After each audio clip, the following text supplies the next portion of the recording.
Ya, iya petik kuli bangunan, ya apa aja lah. Ya serabutan begitu. Serabutan, jadi penghasilannya tidak menentu Ya, begitu ya. gitu. Jadi kalau misalnya anak nggak bawa bekal buat makan siang, ya sarapannya di rumah. Iya. Ya sudah menunggu nanti makan lagi di rumah Iya, begitu ya. gitu. Nah dengan adanya program makan bergizi gratis ini, tanggapan Bapak bagaimana?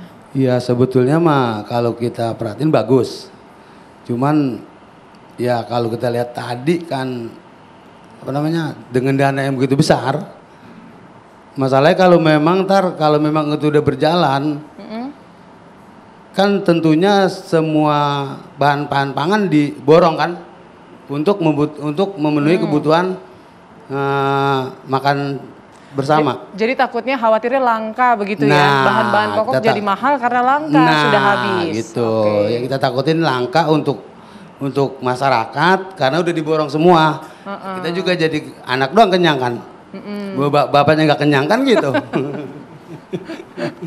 Ya prioritasnya kan memang anak-anak kan generasi masa Iya. depan begitu ya Iya, Pak ya. gitu. Oke, mungkin bisa langsung dijawab kali ya sama Pak Tauhid. Ada kekhawatiran dari Pak Marjuki, ini kalau nanti programnya jalan berarti kan kebutuhan bahan pangannya ini akan semakin banyak. Takutnya pasar kosong, langka, jadi mahal harganya. Ya, itu bisa saja terjadi ya. Misalnya katakanlah untuk beras ya, kan beras itu kadang waktu tertentu suplainya berlebih, tapi musim paceklik atau musim kering dia kurang begitu ya.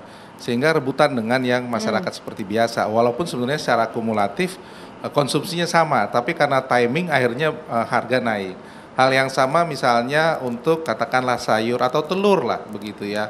Kan pasti juga di market itu pengadaan terus untuk jadi telur itu prosesnya panjang. Mulai dari indukan sampai petelur sampai kemudian telur. Nah, kalau misalnya tidak direncanakan dengan baik dan jumlah telur tetap sementara konsumsi tambahan karena telur tadi, karena kan rata-rata tadi disebutkan tidak jarang sekali yang bekal begitu pakai telur, begitu telur kebutuhan tinggi ya harga akan naik. Nah, sehingga ya itu harus dipikirkan dari sisi supply. Kalau uji coba itu kan masih level mikro. Nah, kalau misalnya ada jutaan sasaran dan itu terjadi pada daerah-daerah yang lumayan kebutuhannya tinggi, ya akan jelas mendorong kenaikan harga. Khawatirnya adalah harga yang kemudian ditetapkan oleh pemerintah tidak sesuai dengan perkembangan harga pasar. Nah, itu juga harus diantisipasi begitu. Ya termasuk tadi termasuk soal susu dan sebagainya yang saya kira dalam situasi gini memang harus dipersiapkan karena kita sendiri sekarang impor, kalau misalnya menggantungkan impor, nilai tambah ekonominya kemudian bukan kita yang nikmati. Karena itu perlu ada katakanlah mendorong para produsen susu bisa mempersiapkan program ini di dalam negeri dan multiplier ekonominya harusnya bisa di dalam ketimbang impor susu langsung dari negara luar. Impor lagi dong kalau susu ya, karena kita memang tidak bisa menghasilkan atau menyediakan susu. Betul, karena secara geografis ya hanya beberapa daerah yang bisa menghasilkan kualitas susu baik. Misalnya Jawa Timur, daerah pegunungan tinggi itu Malang dan sekitarnya. Jawa Barat misalnya Pengalengan dan sekitarnya, nggak semua tempat bisa buat peternakan susu skala masif besar begitu. Baik, mungkin bisa langsung Pak Derajat jawab, ini kalau misalnya ternyata kita memang susu impor juga, kemudian bahan-bahan lain pada akhirnya kalau sudah habis juga impor, ini jebol nggak nih APBN ini? Pasti bertambah kan biayanya? Ya mungkin yang Pak Marzuki tadi khawatir harga-harga bakal naik ya. Wajar ada kekhawatiran itu, tapi program ini sudah dilaksanakan di India Pak, di banyak negara sudah. Dan nggak mendongkrak inflasi terlalu besar gitu. Jadi masih karena kan yang ceritanya kan tadinya harus disediakan orang tua, sekarang disediakan negara. Jadi orang tua duitnya yang tadinya buat jajan, buat yang mereka memang sudah ada ya, itu bisa dipakai untuk yang lain. Bisa dipakai untuk baju, bisa dipakai untuk buku, bisa dipakai untuk mungkin kakaknya yang harus ke universitas gitu ya. Jadi ada realokasi dari anggaran rumah tangga ya. Kemudian dari sisi supply, makan bergizi gratis ini itu dilaksanakannya bertahap. Kita sesuaikan dengan supply chain yang tersedia, kita sesuaikan dengan stoknya. Susu misalkan, kekhawatiran Mas Tauhid benar sekali. Kalau kita lakukan 100%, impornya gede-gedean.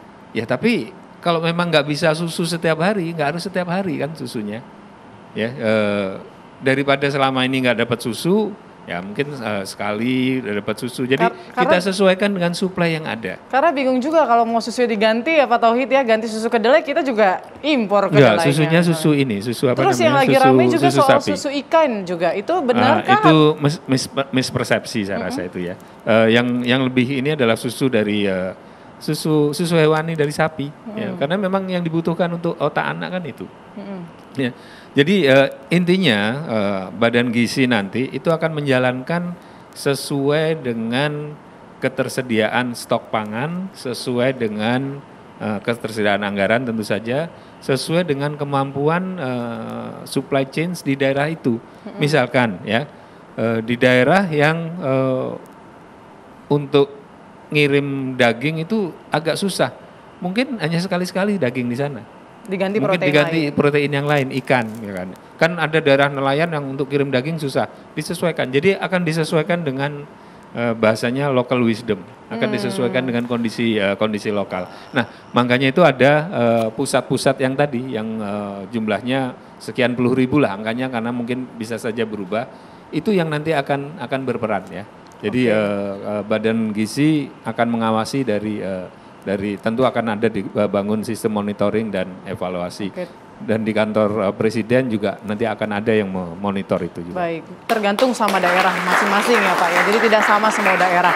Oke, saya mungkin kembali ke Pak Marjuki. Mungkin ada yang mau ditanyakan langsung? Ya, Silakan Bapak. kan tadi program makan gratis itu kan untuk anak sekolah. Itu keseluruhan apa, ruang lingkupnya apa, cuma sebatas yang bisa dijangkau aja Pak? Ya kan anak sekolah di pelosok-pelosok ada kan gitu ya. Ada yang ya pokoknya yang jauh-jauh itu kejangkau nggak kira-kira ya? Ya, justru prioritasnya ke yang jauh-jauh itu, Pak. Prioritasnya untuk tahun pertama ya. Tapi kita berharap APBN kita nanti cukup supaya nanti yang di Jakarta juga dapat gitu. Tapi di Jakarta yang dapatnya tentu yang sekolah-sekolah di daerah-daerah bukan daerah kaya ya. Kalau sekolah-sekolah di daerah kaya yang bapaknya luar biasa kayanya, nggak usah lah, itu urusan bapak ibunya lah ya. Jadi akan diprioritaskan di mereka yang membutuhkan. Ya. Oke, menarik tadi ada perkataan ini nanti akan dimaksimalkan begitu ya. Targetnya kan baru mungkin 13% dari jumlah murid yang ada di Indonesia, tapi akan dimaksimalkan kalau APBN-nya cukup. Itu pertanyaannya nanti dari mana kira-kira dananya akan diambil begitu? Apakah ada efisiensi pengelolaan atau belanja kementerian lembaga, atau juga ini dananya besar 71T. Nah, potensi penyelewengan juga besar. Bagaimana nih pemerintah meyakinkan masyarakat bahwa dana itu akan aman dan program ini berjalan lancar? Nanti kita bahas usai jeda berikut. Indonesia Business Forum akan kembali sesaat lagi.